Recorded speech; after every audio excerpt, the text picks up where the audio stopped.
महारुद्र त्राहि मां शरणागतम् जन्म मृत्यु जरा व्याधि पीडितं कर्म बंधनैः अवंतिकायां विहितावतारा मुक्ति प्रदानाय च सज्जनानां अकाल मृत्यु परिरक्षणार्थं वंदे महाकाल महासुरेशम वंदे महाकाल महासुरेशम। बोलिए महाकाल राजा की जय, काशी विश्वनाथ भगवान की जय, शंकर भगवान की जय, पार्वती माता की जय, गजानंद गणपति भगवान की जय। भक्तजनों, माताओं बहनों, सादर जय श्री कृष्ण। हमारे YouTube चैनल में आप सभी का बहुत बहुत स्वागत है। मैं हूं आपके साथ आचार्य धर्मेंद्र शास्त्री। आज हम आपको रवि प्रदोष की दिव्य और ज्ञानमयी कथा सुनाने जा रहे हैं। यह कथा आप अंत तक जरूर सुनिएगा। यदि आप प्रदोष व्रत के संबंध में और अधिक जानकारी चाहते हैं तो हमने आपके लिए अन्य वीडियो प्रस्तुत किए हैं, उनमें आप प्रदोष व्रत की संपूर्ण जानकारी प्राप्त कर सकते हैं। अब हम आपको रवि प्रदोष की यानी भानु प्रदोष की दिव्य और ज्ञानमयी कथा सुनाने जा रहे हैं। बोलिए शंकर भगवान की जय। एक समय की बात है, सभी प्राणियों के हितार्थ परम पावन भागीरथी के तट पर ऋषि समाज द्वारा विशाल संगोष्ठी का आयोजन किया गया। इस सभा में व्यास जी के परम शिष्य पुराण वेत्ता सूत जी महाराज हरि कीर्तन करते हुए पधारते हैं। सूत जी महाराज को आते हुए देख करके 88,000 शौनकादि ऋषि मुनि खड़े होकर के उनको दंडवत प्रणाम करते हैं। महाज्ञानी सूत जी ने भक्ति भाव से ऋषियों को हृदय से लगाया तथा आशीर्वाद उनको दिया। विद्वान ऋषिगण और सब शिष्य आसनों पर अपने अपने विराजित हो गए। शौनकादिक ऋषियों ने सूत जी महाराज से पूछा कि हे पूज्यवर, हे महामते, कृपा करके यह बताने की कष्ट करे कि मंगलप्रद, कष्ट निवारक, सर्व कार्य सिद्धिदायक यह भानु प्रदोष का जो व्रत है यानी रवि प्रदोष का व्रत सबसे पहले किसने किया था तथा उसको किस फल की प्राप्ति हुई थी और यह व्रत कब और किस प्रकार करना चाहिए। सूत जी महाराज कहते हैं कि ऋषियों, आपने जन कल्याण के लिए अति उत्तम प्रश्न किया है, अतः मैं आप सभी के अनुरोध पर आज भानु प्रदोष यानी रवि प्रदोष के दिव्य और ज्ञानमयी प्राचीन कथा सुनाने जा रहा हूं। आप सभी ध्यान पूर्वक इस कथा को सुनिएगा तथा मनन भी करिएगा। एक समय की बात है, एक गांव में अति गरीब ब्राह्मण निवास करता था। उसकी पत्नी साध्वी स्त्री थी। वह प्रत्येक रवि प्रदोष का व्रत करती थी। अन्य जो भी प्रदोष आती थी उनका भी व्रत करती थी, लेकिन रवि प्रदोष का विशेष रूप से वह व्रत करके और इस व्रत का पालन करती थी।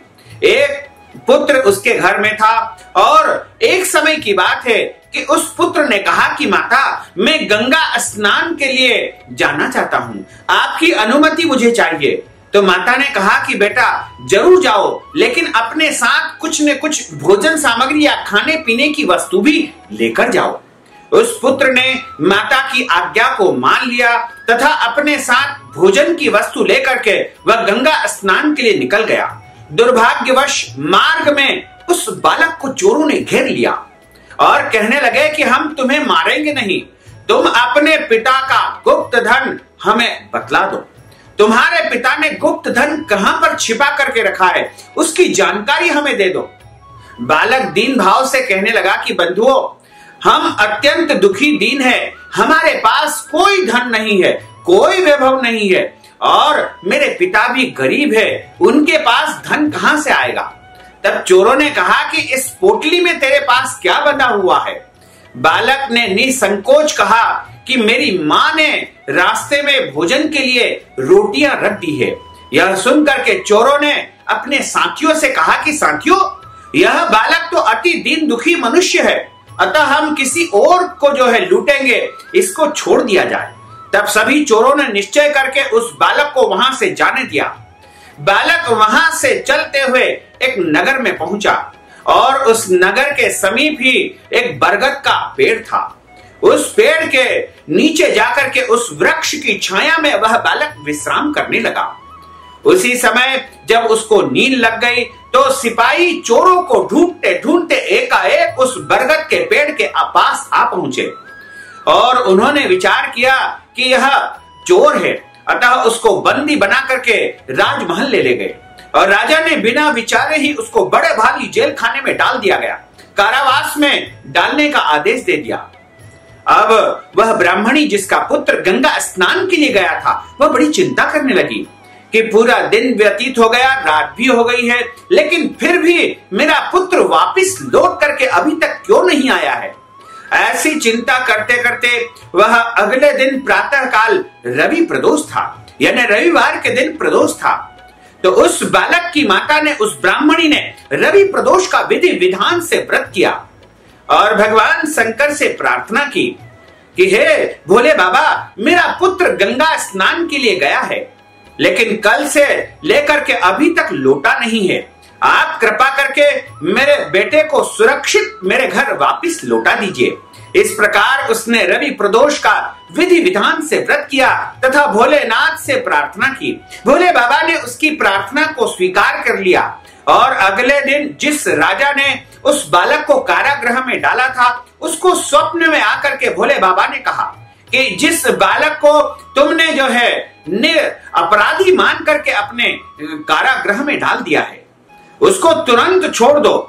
यदि नहीं छोड़ोगे तो तुम्हारा राज्य, धन, वैभव सर्वस्व नष्ट कर दूंगा, क्योंकि वह बालक ने कोई अपराध नहीं किया है। उस निरपराधी बालक को तुमने अपने कारावास में कड़ी और कठोर सजा दी है। अगले दिन प्रातःकाल राजा ने जो है अपने मंत्रियों को, अपने सभासदों को स्वप्न की बात बताई तथा आज्ञा दी कि तुरंत ही उसको छोड़ दिया जाए।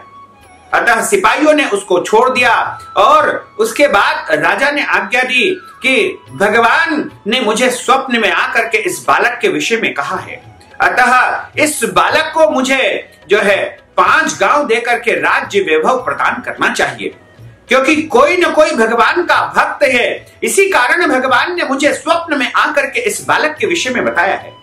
अतः राजा ने आज्ञा दी कि इसको 5 गांव दे दिया जाए तथा 5 गांव की जमींदारी बना करके इसको राज्य वैभव प्रदान कर दिया जाए।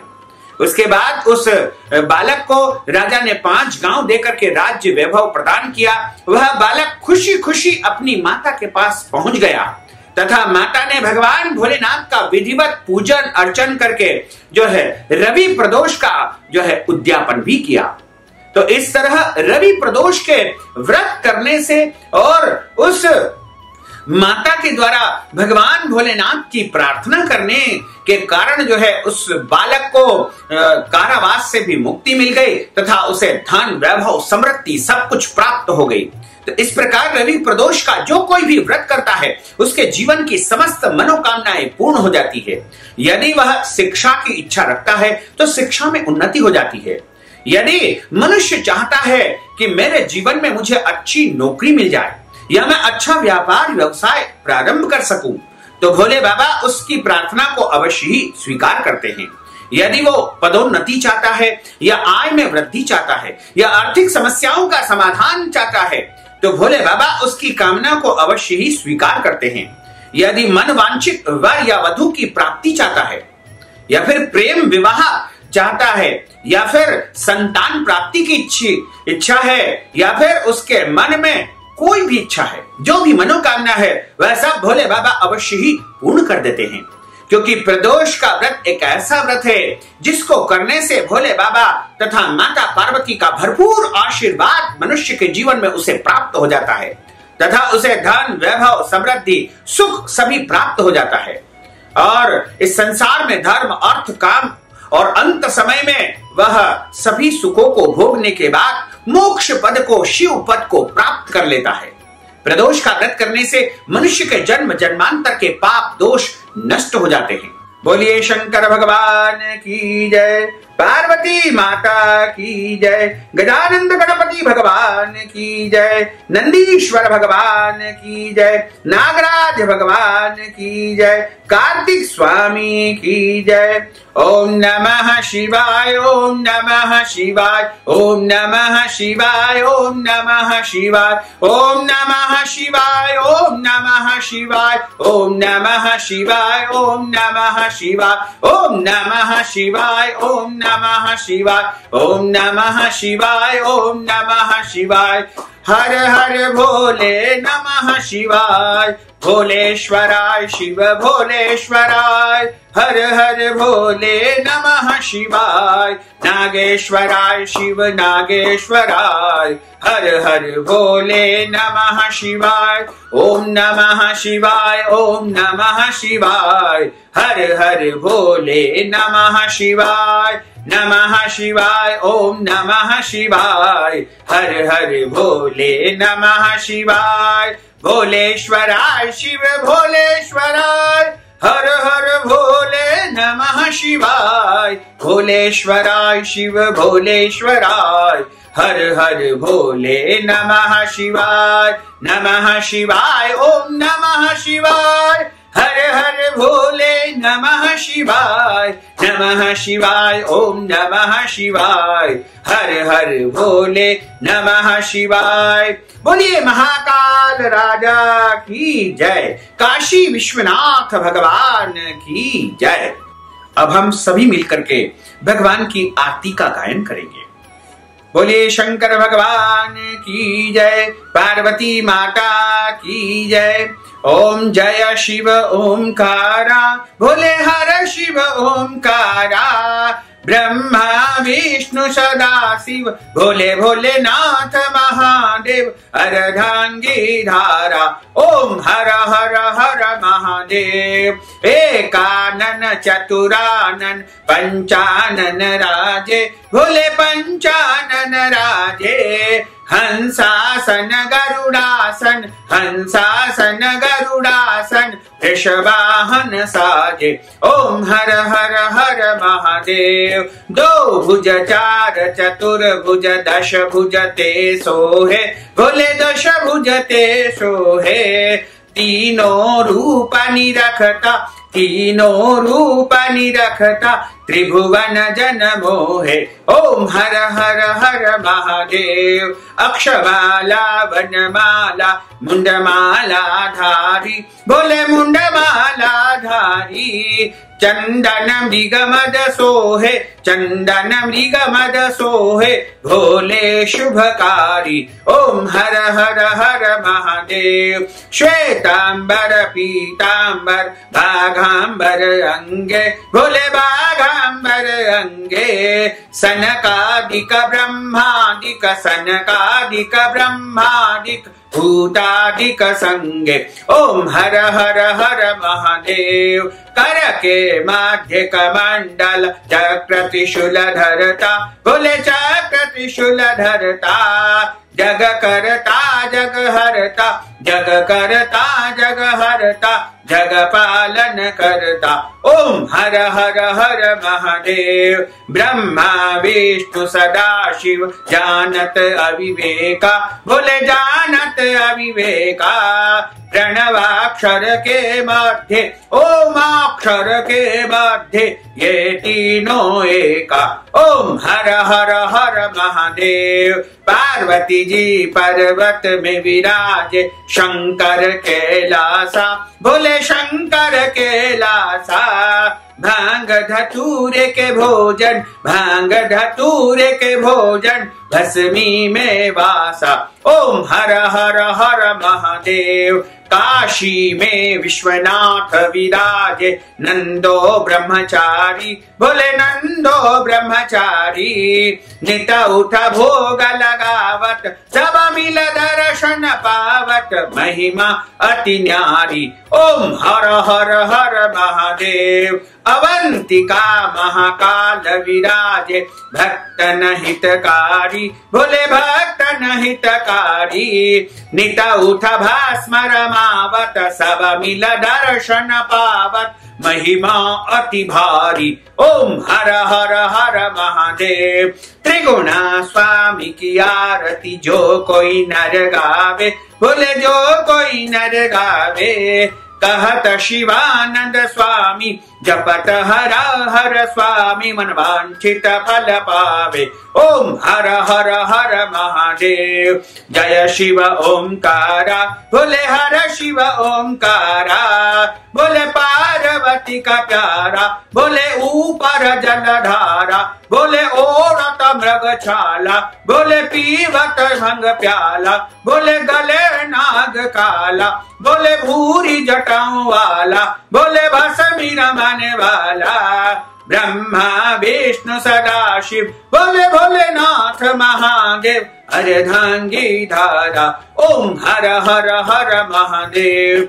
कर्पूर गौरम करुणावतारम संसार सारम भुजगेन्द्रहारम सदा वसंतम हृदयारविंदे भवम भवानी सहितं नमामि। मंदारमालांकुलितालकायै कपालमालांकृतशेखरायै दिव्यांबरायै च दिगंबरायै नमः शिवायै च नमः शिवायै नमः शिवायै च नमः शिवायै। आरार्तिक्यं समर्पयामि नमो नमः।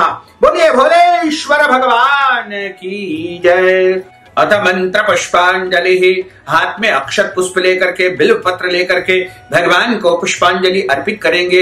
हरि ओम यज्ञेन यज्ञमय जंत देवास्तानि धर्माणि प्रथमान्यासन्ना तेह न कम महिमानः सचंत्र यत्र पूर्वे साध्याः सन्ति देवाः। ओम राजाधिराजाय प्रसय्य साहिने नमो वयं वै श्रवणाय कुर्महे समे कामान काम कामाय मह्यं कामेश्वरो वै श्रवणो दधातु कुबेराय वै श्रवणाय महाराजाय नमः। ओम स्वस्ति साम्राज्यं भोज्यं स्वराज्यं वैराज्यं पारमेष्ठ्यं राज्यं महाराजमाधिपत्यमय्यं समन्तपर्यायै स्यात् सार्वभौमः सर्वायुष अन्तार्धः परार्धः पृथिव्यै समुद्रपर्यन्ताय एकराडित तदप्येष श्लोकोऽभिहितो मरुतः परिवेष्टारो मर्तस्यावसानगृहे आविक्षतस्य कामप्रैर्विश्वे देवाः सभासदिति। ओम विश्वातच्चक्षुरुत विश्वतो मुखो विश्वतो बाहुरुत विश्वस्पादः सम्बाहुभ्याण्डमति सम्पतत्रैर्द्यावा भूमिं जनयन् देव एकः। ओम एकदन्ताय विद्महे वक्रतुण्डाय धीमहि तन्नो दन्तिः प्रचोदयात्। ओम आदिशक्ति च विद्महे जगन्माताय धीमहि तन्नो शक्तिः प्रचोदयात्। ओम तत्पुरुषाय विद्महे महादेवाय धीमहि तन्नो रुद्रः प्रचोदयात्। ओम नाना सुगंध पुष्पाणि यथा कालोद्भवानि च पुष्पांजलिं मया दत्तं गृहाण परमेश्वर। मंत्र पुष्पांजलिं समर्पयामि नमो नमः। मंत्रहीनं क्रियाहीनं भक्तिहीनं सुरेश्वर यत्पूजितं मया देवः परिपूर्णं तदस्तु मे। आवाहनं न जानामि विसर्जनं पूजां च न जानामि क्षम्यतां परमेश्वर क्षम्यतां परमेश्वर क्षम्यतां परमेश्वर। त्वमेव माताश्च पिता त्वमेव बन्धुश्च सखा त्वमेव विद्या द्रविणं त्वमेव सर्वं मम देव त्वमेव सर्वं मम देव। बोलिए काशी विश्वनाथ भगवान की जय, महाकाल राजा की जय, भोलेश्वर भगवान की जय, पार्वती माता की जय, गजानंद गणपति भगवान की जय, नागराज भगवान की जय, कार्तिक भगवान की जय, नंदीश्वर भगवान की जय। धर्म की जय हो, अधर्म का नाश हो, प्राणियों में सद्भावना हो, विश्व का कल्याण हो, सनातन धर्म की जय हो, गौ माता की जय हो, नगर बस्ती की जय हो, आज के आनंद की जय हो, कल के आनंद की जय हो, परसों के आनंद की जय हो, बरसों के आनंद की जय हो। ओम नमः पार्वती पतये हर हर महादेव हर। भक्तजनों, माताओं बहनों, हमने जो ज्ञानवर्धक कथा आपको सुनाई है उसको आप अधिक से अधिक लोगों को शेयर करिएगा, लाइक करिएगा, कमेंट करिएगा और कमेंट बॉक्स में प्रभु का नाम अवश्य लिख दीजिएगा। और यदि अभी तक आपने हमारे और आपके YouTube चैनल को सब्सक्राइब नहीं किया है तो अभी और इसी समय सब्सक्राइब अवश्य कर लीजिए। आपको और आपके पूरे परिवार को सादर जय श्री कृष्ण, सादर धन्यवाद।